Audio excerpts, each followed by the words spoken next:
नमस्कार दोस्तों, आज हम अध्याय त्रिविमीय ज्यामिति का भाग 5 पढ़ेंगे। हमने हमारी पिछली वीडियो में पढ़ा था दो रेखाओं के मध्य न्यूनतम दूरी के बारे में। आइए देखते हैं कि आज के इस वीडियो में हम क्या पढ़ेंगे। तो दोस्तों, आज के इस वीडियो में हम पढ़ेंगे समतल के बारे में, जिसमें हम जानेंगे अभिलंब रूप में समतल का समीकरण तथा एक दिए सदिश के अनुलंब तथा दिए बिंदु से होकर जाने वाले समतल का समीकरण। तो चलिए आगे बढ़ते हैं और शुरू करते हैं हम हमारा आज का भाग। तो दोस्तों, जैसा कि आप सब जानते हैं, एक समतल को हम अद्वितीय रूप से ज्ञात कर सकते हैं, जिसमें हम सबसे पहले ज्ञात करेंगे अभिलंब रूप में समतल का समीकरण, जिसे इंग्लिश में हम कहते हैं equation of a plane in normal form. तो आइए देखते हैं कि इसे हम किस प्रकार से ज्ञात करेंगे। तो दोस्तों, यहाँ पर हम सबसे पहले विचार करेंगे एक समतल पर, अर्थात एक प्लेन पर, जिसका कि मूल बिंदु आप यहाँ पर देख पा रहे हैं कि O है। यहाँ पर मान लीजिए कि मूल बिंदु से जो लंबवत दूरी अर्थात परपेंडिकुलर डिस्टेंस है वो D है, और यहाँ पर हमने ON वेक्टर जो लिया है वो मूल बिंदु से तल पर लंब है। यहाँ पर हम मान ले रहे हैं कि P कोई बिंदु है समतल पर, जिससे कि हमारा जो Pn वेक्टर हो जाएगा वो परपेंडिकुलर होगा ON वेक्टर पर, और यहाँ पर हमारा जो n कैप है वो है हमारा unit normal vector along the vector ON। और जैसा कि आप सब जानते हैं, उस पॉइंट से हमारे ओरिजिन का जो वेक्टर है वो है r वेक्टर। तो यहाँ पर अगर हम मान ले रहे हैं कि r वेक्टर जो है वो हमारा पोजीशन वेक्टर है पॉइंट P का, तो यहाँ से हमें मिल जा रहा है कि हमारा जो ON वेक्टर है वो बराबर है d डॉट n कैप के, जो कि आपने वेक्टर चैप्टर में पढ़ा था, जो कि हमारे नॉर्मल का इक्वेशन है। इसी के साथ आपको ये प्राप्त हो रहा है कि जो NP वेक्टर है वो ON वेक्टर पर लंब है। तो यहाँ से हमें ये प्राप्त हो रहा है कि NP वेक्टर जो है उसका डॉट प्रोडक्ट ON वेक्टर के साथ में 0 प्राप्त होगा। और आपको ट्रायंगल लॉ से प्राप्त हो रहा है कि जो ON वेक्टर है प्लस NP वेक्टर बराबर होगा OP वेक्टर के। जब आप यहाँ पर इन सभी की वैल्यूज पुट करेंगे तो आपको मिलेगा d dot n cap plus NP vector is equals to r vector, जहाँ से आपको NP वेक्टर मिलेगा r vector minus d dot n cap, जहाँ पर आप जब ये NP वेक्टर की वैल्यू सब्स्टिट्यूट करेंगे NP vector dot ON vector is equals to 0 के जगह पर, तो आपको यहाँ से मिलेगा r vector minus d dot n cap multiplied by d n cap is equals to 0, जिसे आप फर्दर सॉल्व करेंगे तो आपको मिल जाएगा r vector minus d dot n cap is equals to 0, जहां से आपको मिल रहा है r vector dot n cap minus d n cap dot n cap is equals to 0, जिसे आप फर्दर सॉल्व करेंगे तो यहाँ से आपको मिल जाएगा r vector dot n cap is equals to d। और दोस्तों, यही है हमारा vector form of the equation of the plane. यानी कि अगर आपसे कोई ये पूछे कि प्लेन का इक्वेशन क्या है इन वेक्टर फॉर्म, तो वो आप बोलेंगे r vector dot n cap is equals to d। तो दोस्तों, वेक्टर फॉर्म में आपका जो प्लेन का इक्वेशन है वो है r vector dot n cap is equals to d। चलिए दोस्तों, अब हम देखते हैं कार्टेशियन फॉर्म। तो यहाँ पर कार्टेशियन फॉर्म इसका डिराइव करने के लिए, जैसा कि आप सब जानते हैं, सबसे पहले हम यहाँ पर देखेंगे हमारे पोजीशन वेक्टर को। तो हमारा जो पोजीशन वेक्टर है r वेक्टर, उसे हम लिख सकते हैं xi cap plus yj cap plus zk cap, और यहाँ पर n कैप जो है वो हमारा समतल के अभिलंब इकाई सदिश है, अर्थात यूनिट वेक्टर है नॉर्मल टू द प्लेन। अब अगर यहाँ पर हम ये माने कि L, M और N जो है वो हमारे डायरेक्शन कोसाइन अर्थात दिक कोसाइन है n कैप के, तो यहाँ से हमें क्या मिलेगा n कैप। तो दोस्तों, यहाँ से हमें n कैप मिलेगा Li cap plus Mj cap plus Nk cap, जो कि आपने वेक्टर चैप्टर में समझा था कि आपको अगर यूनिट वेक्टर के डायरेक्शन कोसाइन दिए गए हों तो आप यूनिट वेक्टर को किस तरह से लिखेंगे। अब यहाँ पर आप n कैप की वैल्यू सब्स्टिट्यूट करेंगे हमारे vector form of the equation of the plane में, जो कि है r vector dot n cap is equals to d के बराबर। जब आप यहाँ पर इसकी वैल्यू सब्स्टिट्यूट करेंगे तो आपको मिल जाएगा x i cap plus y j cap plus z k cap dot l i cap plus m j cap plus n k cap is equals to 0, जिनका जब आप डॉट प्रोडक्ट निकालेंगे तो आपको यहाँ से ये मिल जाएगा lx plus my plus nz is equals to d, और यही हो जाएगा हमारा Cartesian form of the equation of a plane. तो दोस्तों अब आपके पास प्लेन की इक्वेशन वेक्टर फॉर्म में भी आ गई है और नॉर्मल फॉर्म में भी आ गई है, तो इसे आप जरूर से ध्यान में रखें क्योंकि ये आपको आपके प्रश्नों को सॉल्व करने में बहुत ही हेल्प करेगी।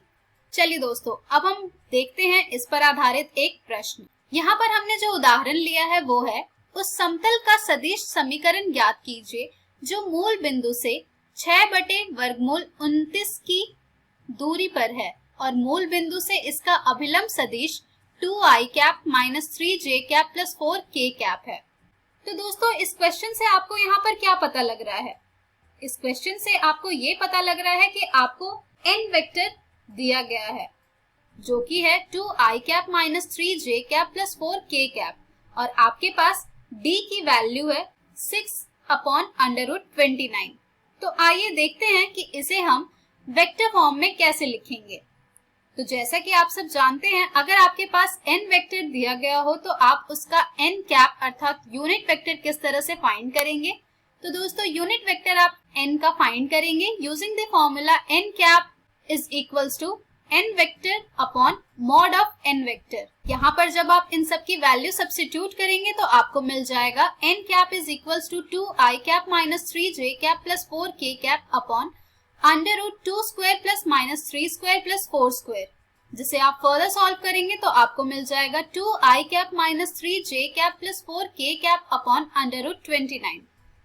तो इस तरह से आप n कैप की वैल्यू पहले फाइंड करेंगे और जब आपके पास n कैप की वैल्यू आ जाएगी तो फिर आप वेक्टर फॉर्म में इसे पुट कर देंगे।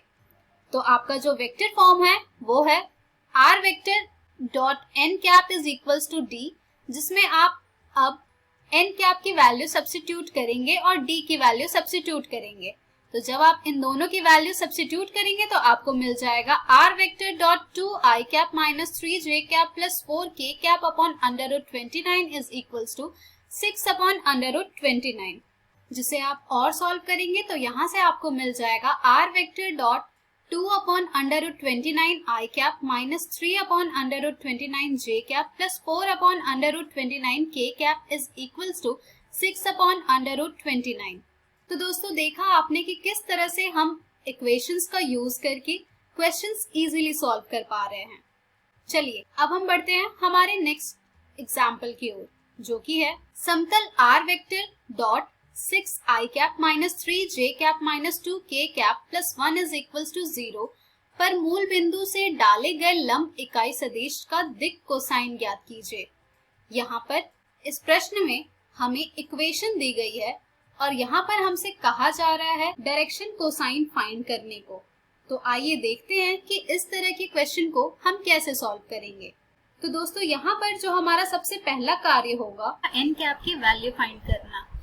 तो आइए देखते हैं कि n कैप की वैल्यू हम कैसे फाइंड करेंगे। तो दोस्तों जैसा कि आप सब जानते हैं, यहाँ पर जो हमारा इक्वेशन दिया गया है वो है r vector dot 6i cap minus 3j cap minus 2k cap plus 1 is equals to 0, जिसे आप फर्दर सॉल्व करेंगे तो आपको ये मिल जाएगा r vector dot minus 6i cap plus 3j cap plus 2k cap is equals to 1। Equation से हमें जो वैल्यू मिली है वो है n वेक्टर की। यहाँ से n वेक्टर का मॉड निकालेंगे तो आपको यहाँ से ये मिलेगा √-6 whole square plus 3 square plus 2 square, यानी कि यहाँ से आपको मिल रहा है √49 विच इज इक्वल्स टू 7। अब हम इक्वेशन को दोनों साइड से 7 से डिवाइड करेंगे। चूंकि यहाँ पर हमें n वेक्टर दिया गया है तो इसे जब हम मॉड ऑफ n वेक्टर से डिवाइड करेंगे तो हमें यहाँ पर n कैप की वैल्यू मिल जाएगी। तो यहाँ पे हमें ये मिल जाएगा r vector dot minus 6/7 i cap plus 3/7 j cap plus 2/7 k cap is equals to 1/7। तो यहाँ पर आपने देखा कि अब हमारा इक्वेशन जो है ये अब हमारे vector form of the equation of the plane के फॉर्म में आ चुका है। तो यहाँ से हमें ये पता लग रहा है कि हमारा जो यूनिट वेक्टर है वो है -6/7 i cap plus 3/7 j cap plus 2/7 k cap. और जब हमारे पास ये यूनिट वेक्टर आ गया है तो हम इसके डायरेक्शन कोसाइन इजीली बता सकते हैं, जो कि है -6/7, 3/7 एंड 2/7। तो दोस्तों देखा आपने कि इस क्वेश्चन में कैसे हम प्लेन की इक्वेशन से फाइंड करते हैं हमारे यूनिट वेक्टर के डायरेक्शन कोसाइंस। चलिए अब हम बढ़ते हैं हमारे नेक्स्ट टॉपिक की ओर, जो कि है एक दिए सदिश के अनुलंब तथा दिए बिंदु से होकर जाने वाले समतल का समीकरण, यानी कि equation of a plane perpendicular to a given vector and passing through a given point. तो आइए दोस्तों देखते हैं कि इसे हम किस प्रकार से ज्ञात करते हैं, इसके इक्वेशन वेक्टर फॉर्म में और साथ ही कार्टेशियन फॉर्म में। तो दोस्तों यहाँ पर हम मान ले रहे हैं कि कोई एक प्लेन है जो कि पॉइंट ए से पास हो रही है, जिसका कि पोजीशन वेक्टर है ए वेक्टर, और उस वेक्टर के परपेंडिकुलर जो वेक्टर है वो है एन वेक्टर। यहाँ पर हमारा जो पोजीशन वेक्टर होगा वो होगा r vector of the point P, जो जिसके की कोऑर्डिनेट्स होंगे एक्स वाई जेड। अब यहाँ पर हम ये कह सकते हैं कि ये जो पॉइंट P है ये प्लेन पर तभी होगा अगर हमारा जो AP वेक्टर है वो परपेंडिकुलर होगा N वेक्टर के। तो अगर यहाँ पर हमारा AP वेक्टर N पर परपेंडिकुलर है तो यहाँ से हमें मिल रहा है AP vector dot N vector is equals to 0। और यहाँ पर ये जो AP वेक्टर है वो आएगा हमारा, अगर आप ट्रायंगल लॉ यूज करें तो r vector minus a vector, जिसकी वैल्यू जब आप सब्स्टिट्यूट करेंगे तो आपको यहाँ से मिल जाएगा r vector minus a vector dot n vector is equals to 0।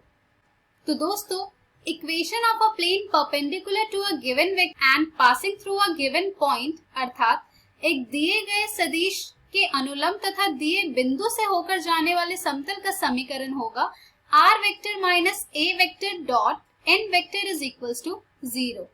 और दोस्तों ये है हमारा वेक्टर फॉर्म। जब हम इस पर आधारित एक प्रश्न हल करेंगे तब आपको ये और अच्छी तरह से क्लियर हो जाएगा। चलिए अब हम देखते हैं इसका कार्टेशियन फॉर्म। तो दोस्तों कार्टेशियन फॉर्म को समझने के लिए यहाँ पर हमने माना है कि हमारे जो बिंदु A है उसके कोऑर्डिनेट्स हैं x1, y1, z1, और हमारे प्लेन पर जो पॉइंट है वो है p, x, y, z, और जो हमारा n वेक्टर है अर्थात जो अनुलंब है उसके डायरेक्शन रेशियोज हैं a, b और c।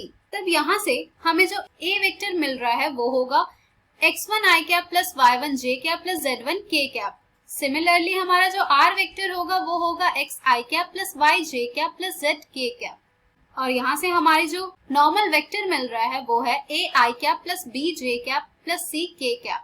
जब आप इन सब की वैल्यू हमारे वेक्टर फॉर्म ऑफ इक्वेशन में सब्स्टिट्यूट करेंगे तो यहाँ से आपको ये मिल जाएगा x i cap plus y j cap plus z k cap minus x1 i cap plus y1 j cap plus z1 k cap dot a i cap plus b j cap plus c k cap is equals to 0।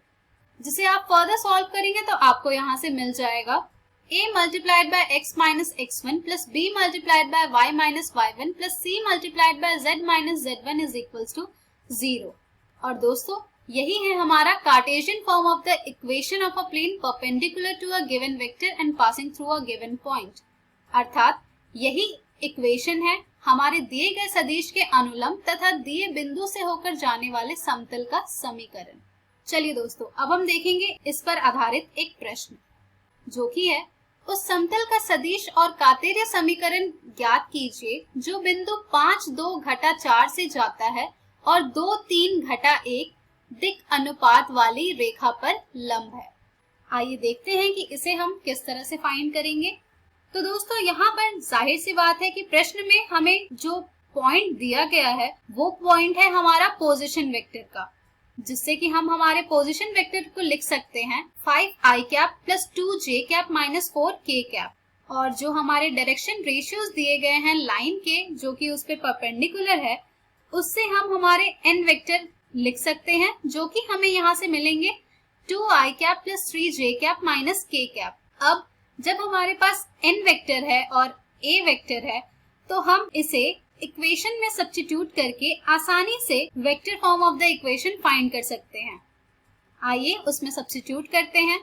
जब हम इनके values को substitute करेंगे तो हमें यहाँ से मिल जाएगा r vector minus 5i cap plus 2j cap minus 4k cap dot 2i cap plus 3j cap minus k cap is equals to 0। और यही है हमारा vector form of the equation अर्थात समतल का सदिश समीकरण।